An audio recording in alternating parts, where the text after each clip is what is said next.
এই শীতের মরশুমে প্রথম বানাচ্ছি কড়াইশুঁটির কচুরি আর তার সাথে হবে আলুর দম। যেহেতু শনিবার একদম সব কিছু নিরামিষভাবেই করছি। তো কড়াইশুঁটিগুলো এখানে এই 1 কেজির মতো কড়াইশুঁটি আছে। গতকাল হাসব্যান্ড যেহেতু বাড়িতে ছিল সবটা ছাড়িয়ে রেখেছিল। একটু ছাড়ানো থাকলে না রান্নাটা করতে তাড়াতাড়ি আর কি সুবিধা হয়, একটু ঝটপট করে হয়ে যায়। আটা ময়দা ওখানে সকালেই মেখে রেখেছিলাম। কড়াইশুঁটিগুলো মিক্সিতে পেস্ট করে নিলাম। তার সাথে দিয়ে দিয়েছিলাম বেশ কটা কাঁচা লঙ্কা। এটাকে এখন ভালো করে তেলের মধ্যে নাড়াচাড়া করে নেব। এর মধ্যে একেবারে হলুদ গুঁড়ো, লঙ্কার গুঁড়ো, সামান্য কালো জিরে, নুন, মিষ্টি সবকিছু দিয়ে একসাথে এটাকে নাড়াচাড়া করে নিচ্ছি তেলের মধ্যে। আমি কিন্তু এইভাবেই কড়াইশুঁটির কচুরিটা করি। এতে কিন্তু স্বাদ অনেকটা ভালো আসে। আর এই সময় না মানে যখন কড়াইশুঁটিটাকে একটু নাড়াচাড়া করি তখন একটু হিং দিলেও ভালো লাগে। কিন্তু যেহেতু আমার ছেলের হিং খাওয়া বারণ, ওর জন্য আমি আর হিংটা এখন রান্নায় ব্যবহার করি না। আর এখানে আলুর দম করব বলে নতুন আলুগুলো একটা প্রেসারে সিটি দিয়ে নিয়েছিলাম। এই যে শীতকালে কড়াইশুঁটির কচুরি আর আলুর দম এটা কিন্তু আমার ঘরে আমার বর ছেলের ভীষণ প্রিয়। অনেক দিন ধরেই বলছিল যে এবছর কিন্তু এখনও কড়াইশুঁটির কচুরি খাওয়া হলো না। তো ভেবেছি শনিবার দিনকে করব। একেবারে নিরামিষ হয়েও যাবে।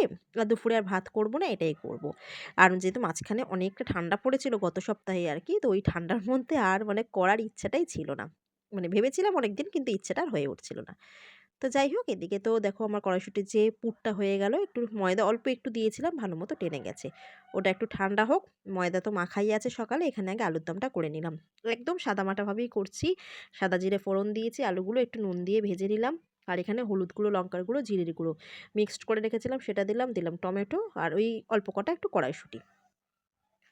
সব কিছু দিয়ে এখন নাড়াচাড়া করে নেব। আলুটা তো ওই যেহেতু একটা সিটি দিয়ে নিয়েছিলাম প্রেসারে, অনেকটা সিদ্ধ হয়েও গেছে।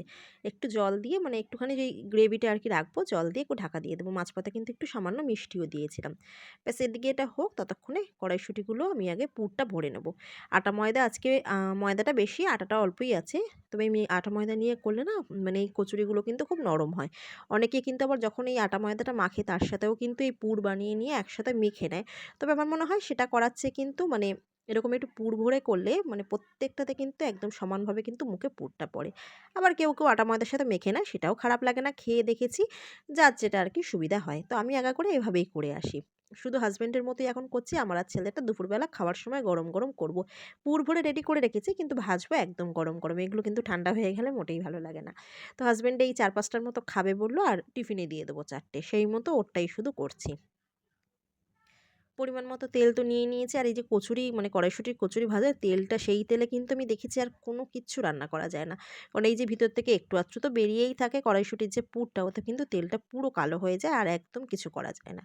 তো দেখো এখানে কিন্তু একদম কচুরিগুলো সব কিছু গরম গরম ভেজে নিলাম। এখন এটা হাসব্যান্ডকে খেতে দিয়ে দেবো। ব্যাস রেডি আমার কড়াইশুঁটির কচুরি আর তার সাথে রয়েছে আলুর দম।